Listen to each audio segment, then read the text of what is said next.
अक्सर कहा जाता है कि निर्धनता भ्रष्टाचार की ओर प्रवृत्त करती है, परंतु ऐसे भी उदाहरणों की कोई कमी नहीं है जहां संपन्न एवं शक्तिशाली लोग बड़ी मात्रा में भ्रष्टाचार में लिप्त हो जाते हैं। लोगों में व्याप्त भ्रष्टाचार के आधारभूत कारण क्या हैं? उदाहरणों के द्वारा अपने उत्तर को संपुष्ट कीजिए। हमने शुरू में किया था डिस्कस ना, तो मैंने कहा था कि भ्रष्टाचार केवल गरीबी से नहीं होता, नीड बेस्ड भी होता है, ग्रीड बेस्ड भी होता है। तो लालच भी तो एक कारण है, और उस लालच की व्याख्या करने में आप थॉमस हॉब्स का जिक्र करना चाहें चाहें तो, अगर आपकी रुचि हो तो आप उसका जिक्र कर दें, ठीक है। तो गरीबी एक कारण है, निश्चित रूप से है। अच्छा ये बताइए, गरीब व्यक्ति आईएएस बना, मान लीजिए 100 गरीब व्यक्ति आईएएस बने, आपकी राय में उन 100 में से कितने व्यक्तियों के शुद्ध ईमानदार बने रहने की संभावना है? ये जो अप्रोच है ना, एक भी नहीं, इससे लगता है कि दुनिया उतनी ही जितनी मैं समझता हूं। थोड़ा संभावना तो छोड़ो दुनिया में किसी के लिए भाई, ऐसा थोड़ा ना। चलिए, मतलब 10 से लेकर 70 तक आ गया है इतना परसेंट। मतलब मेरे ख्याल से कम 1 से 5% तो है ही संभावना। मतलब कुछ लोग ऐसे होते हैं जो गरीब हैं, किंतु मूल्य इतने मजबूत हैं उनके अंदर कि अपने उन मूल्यों की बदौलत वो उस गरीबी और गरीबी के सारे दर्द से टकराते हैं। और ऐसे लोग प्रशासन में हैं जिनकी बैकग्राउंड ऐसी कि बहुत गरीब लोग थे पृष्ठभूमि में, और जिनकी ईमानदारी के नाम पे कस्में खाई जाती हैं प्रशासन की दुनिया में। सीएम इस बात को एक्सेप्ट करते हैं राज्यों के। ऐसे लोग हैं दुनिया में, इसी दुनिया की बात चल रही है, किसी और दुनिया की बात नहीं चल रही है। ऐसे लोग हैं, रेयर हैं लेकिन ऐसे लोग हैं। अब दूसरा बताइए, मान लीजिए 100 लोग ऐसे हैं जो मध्य वर्ग या उच्च वर्ग से थे, आईएएस बने। आपको सिर्फ ये बताना है कि इनमें और 100 गरीब थे, इनमें से कौन से वर्ग में यह संभावना ज्यादा है कि लोग भ्रष्टाचार नहीं करेंगे? मतलब दोनों में कुछ संख्या होगी। मैं जानना चाह रहा हूं, इन दोनों वर्गों में से भ्रष्टाचार नहीं करने वाले व्यक्तियों की संख्या कौन से वर्ग में ज्यादा होने की संभावना है? तो अब मैं पूछ लेता हूं आपसे, पहला, कितने लोग मानते हैं कि गरीब वर्ग में ज्यादा संभावना है कि वहां लोग भ्रष्ट कम होंगे? ठीक है, 15-20 है। कितने लोग मानते हैं कि अमीर वाले में ज्यादा संभावना है? इसमें 2-4 लोग ज्यादा दिख रहे हैं, ठीक है। मतभेद है, हालांकि मेरी व्यक्तिगत राय ये है कि सेकंड वाले में चांस थोड़ा ज्यादा है। वो इसलिए ज्यादा है कि अगर उनकी पारिवारिक जिम्मेदारियां पूरी हो चुकी हैं, और यदि वो परिवार से निश्चिंत हैं, आर्थिक चिंताओं से निश्चिंत हैं, और यदि मूल्य अच्छे हैं। एक गरीब आदमी अच्छे मूल्यों के बावजूद इतनी चुनौतियां सहता है कि कई बार फिसलने की स्थिति बन जाती है। अमीर आदमी के पास कम से कम वो समस्या नहीं होती कि बार-बार फिसलना पड़ेगा। उसके पास एक संभावना है कि चीजें ठीक हैं, बैकग्राउंड में सब ठीक है, परिवार में सब ठीक है, पारिवारिक चिंताएं नहीं है।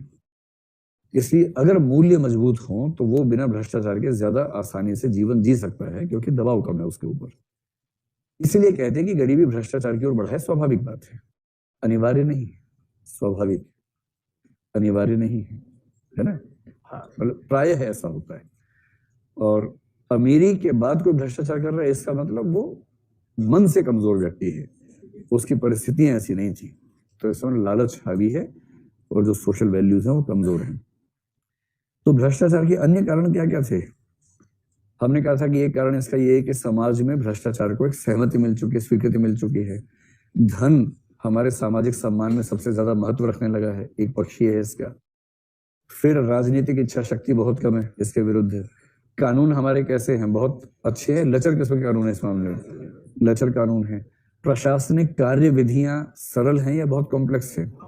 कॉम्प्लेक्स हैं। उन कॉम्प्लेक्सिटी से बचने के लिए व्यक्ति चाहता है कि समय बचाऊं, कुछ पैसा खर्च करूं, और सुविधा चाहने की वजह से वो ऐसा कर देता है।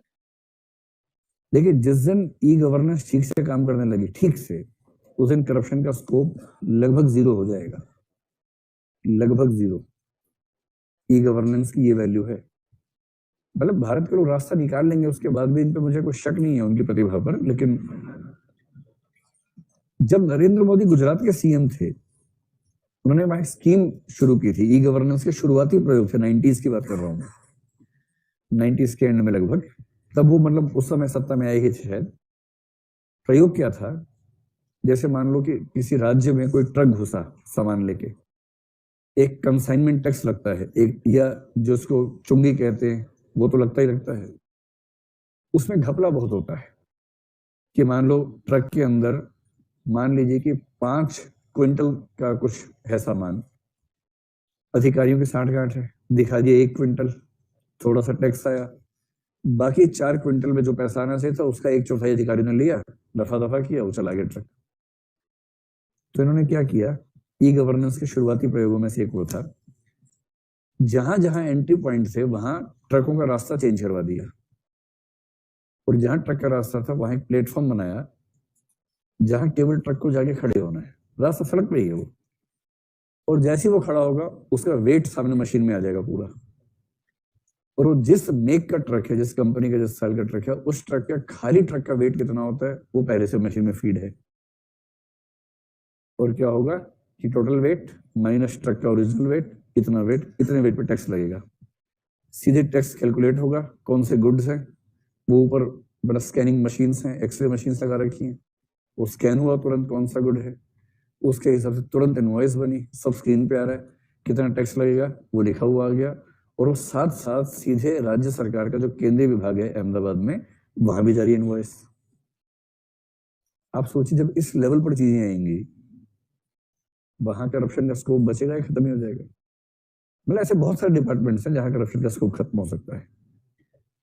आपको इससे खुशी हो रही है, दुख हो रहा है कि हम तो भी सरकार में आए ही नहीं थे, सब कुछ इसी समय होना था, 10 साल तो रुक जाते तो भारत के लोग रास्ता तो निकाल लेंगे इसके बाद भी, लेकिन ई गवर्नेंस चीज तो बढ़िया है।